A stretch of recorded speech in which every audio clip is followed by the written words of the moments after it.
As you can guess, this isn't my story. It was told to me through sips of whiskey and packed cigars. I can't vouch for the exact details, but I'll try to tell the story as it was told to me. My uncle grew up in the 60s and 70s in a house full of kids and with a friend group consisting of stoners and underage drinkers. He was close with almost all of them, except for a guy we'll call Dan. My uncle and Dan never got along well. Apparently, Dan had dated my aunt and broken her heart. One day, the group went camping in the old woods across town. The trek was arduous. There were lots of fallen trees, low-hanging branches to duck under, and a narrow river they needed to find a way around. My uncle was the one leading them to their campsite, an out-of-place clearing that almost looked purposeful.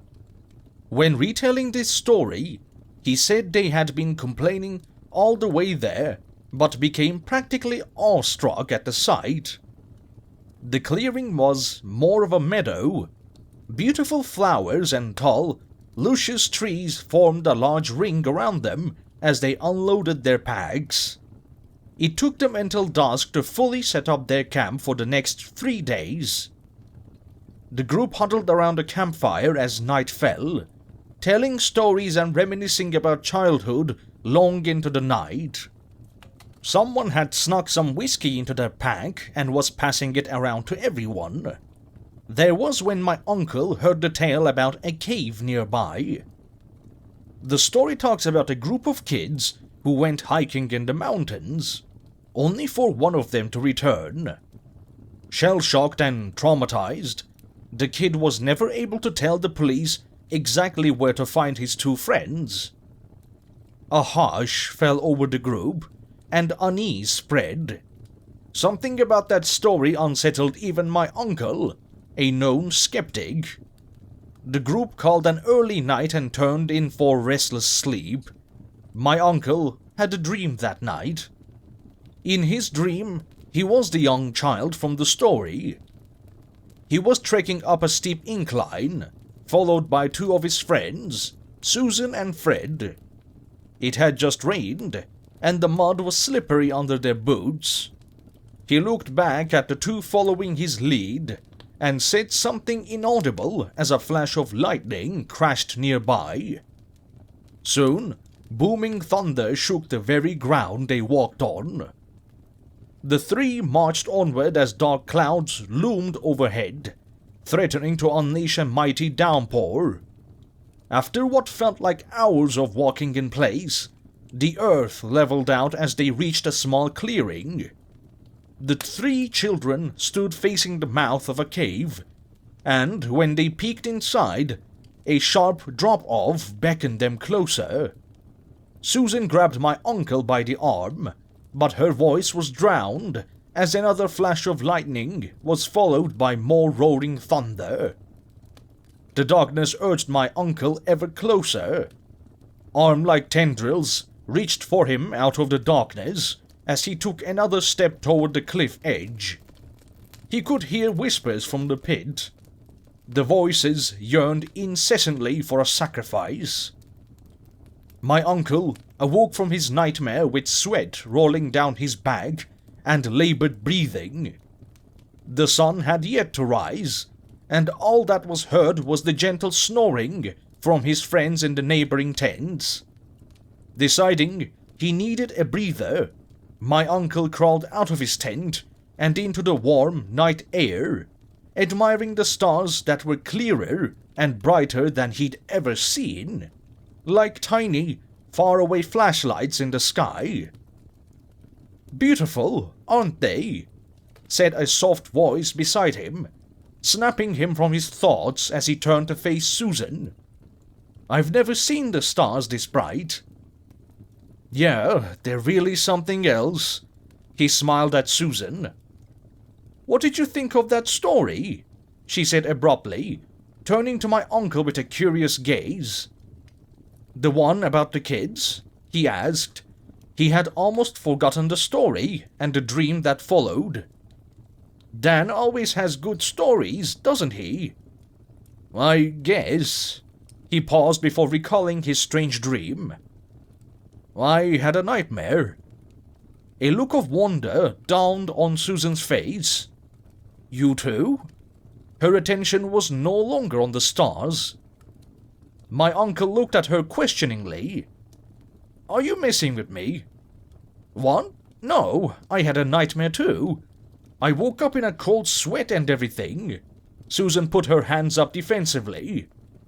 Just then, Dan stepped out of his tent, his hair disheveled from sleep.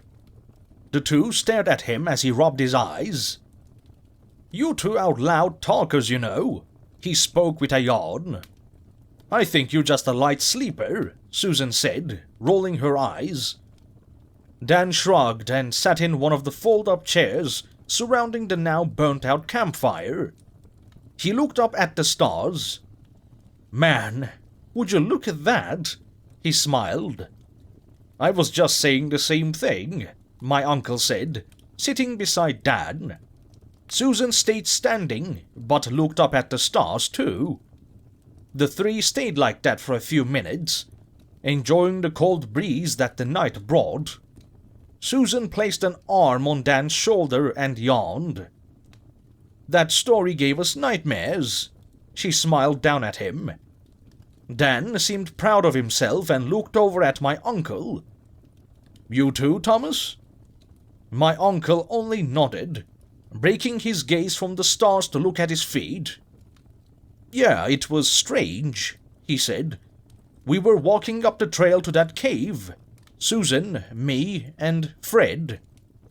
I had that same dream, Susan cut in. I was leading Thomas and Fred to some dark cave, and every time I tried to speak, thunder would drown out my voice. She explained her dream to them. My uncle's blood ran cold as he heard Susan explain the exact dream he had. It was the same, except he had led the two. My uncle looked back at the tents, at Fred's tent that he shared with his girlfriend, Amy. He could still hear Fred's gentle snoring. The boy was fast asleep, oblivious to everything. Hey, what if we went to that cave? Dan interjected. Susan and my uncle stared at him as if he were crazy. Dan only laughed as he urged the two to consider it at least. I know where it is. We could go there in the morning. With a mischievous smile, he said. Or we could go right now. My uncle swallowed and bounced his leg, not wanting to chicken out. He wanted to impress Susan. He'd had feelings for her all summer. Her auburn hair and light freckles that danced across her caramel skin. Her brown eyes with hints of gold always looked at him with humor whenever she would prompt adventure. It was her idea to go camping. Let's go right now, before the others wake up. Susan agreed, and the two looked at my uncle expectantly. All right, fine. Let's be quick, though. He gave in and stood up. Susan passed Dan a lantern, and the three headed away from the camp. The lantern and the moon gave them just enough light to see where they placed their feet as they hiked up what was slowly becoming a mountain to where Dan said the cave was. It was dark, but by the time they had reached a small clearing on the steep hill, the sun had begun to rise behind them. Is it here? Asked Susan, not nearly out of breath as the other two. Should be, answered Dan, raising the lantern as he spun around, surveying their surroundings. My uncle groaned in exhaustion. Are you sure it's even real? I'm positive, Dan called back to him. The three looked around the small clearing before Dan called my uncle and Susan over to him. I found it, he said triumphantly. As the two walked over to him, all they could see was foliage, but as Dan pushed back the leaves, they laid their eyes on the mouth of a dark cave. The entrance was only a couple of feet tall and extremely narrow, yet as the three peered inside, they could see it opened up into a vast cavern. "Should we, I don't know, go inside?" Dan asked cautiously. A gust of hot air was continuously coming from the cavern. The other two were silent as they shared glances of unease. My uncle was the first to respond, wanting to impress Susan with his bravery. "Let's go inside," he spoke, looking at Susan expectantly. "I'm sure it's fine." Sighing, Susan agreed, and soon the three of them ducked into the cave. Upon entering, the three were hit by a wall of foul-smelling, hot air. The inside of the cave was dark and seemed to swallow any light provided by the lantern. The three expected to see bats come flying out as they entered, like in the cartoons. Instead, all they saw was empty darkness. They dared not move as they surveyed the cavern. Only then did they see they were standing on the edge of a steep drop-off. "Whoa," Susan remarked, staring at the pit. "Wouldn't want to fall down there," Dan joked, trying to make light of the situation. My uncle said nothing. He was practically transfixed by the inky darkness that threatened to spill over onto the edge he stood on. "It smells awful here," Dan spoke nasally as he pinched his nose. "Yeah, did something die?" Susan followed Dan's action. "It's the pit," my uncle said finally. "It's from my nightmare." Susan and Dan stared at my uncle as he stepped toward the darkness. They wanted to say something, grab him and pull him back. Back and out of this cave they felt they never should have entered. As Dan reached to pull him back, he caught a glimpse at exactly what my uncle was surrendering himself to. A monstrous thing of nightmares. Whether it was an animal or a being of divine creation, my uncle was not sure, but it called to him. It spoke to him incoherently, in a language long forgotten by time. It yearned for a feast. It yearned for him. My uncle internally screamed, but his body had long since abandoned him. He was a prisoner in his mind with a body that betrayed his every command. "Thomas!" Dan yanked my uncle by the arm, back towards the cave entrance. "No, the pit, the darkness," he shouted as he fought against Dan's attempt at a rescue. Tendrils of darkness pulled him closer to the pit. They were stronger than the two of them.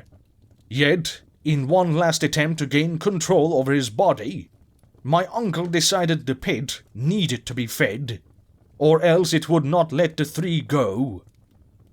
"I'm sorry, Dan," he shouted over the voices from the pit and pulled Dan closer, yanking him to the edge before finally shoving the boy into the pit. As if like a switch, the voices stopped. The tendrils receded, and all that was left were my uncle and Susan. He looked around the cave and picked up the lantern, searching for Susan as he realized she was no longer in the cavern. "Susan?" He called out for her. He exited the cave's darkness and saw Susan huddled against a tree, staring at the mouth expectantly.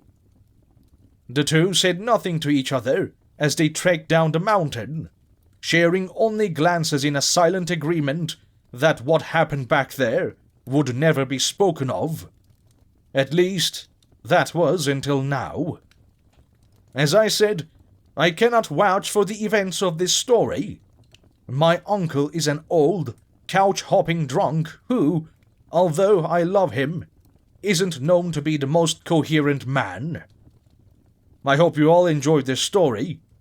I know my uncle has many more that I may transcribe in the future.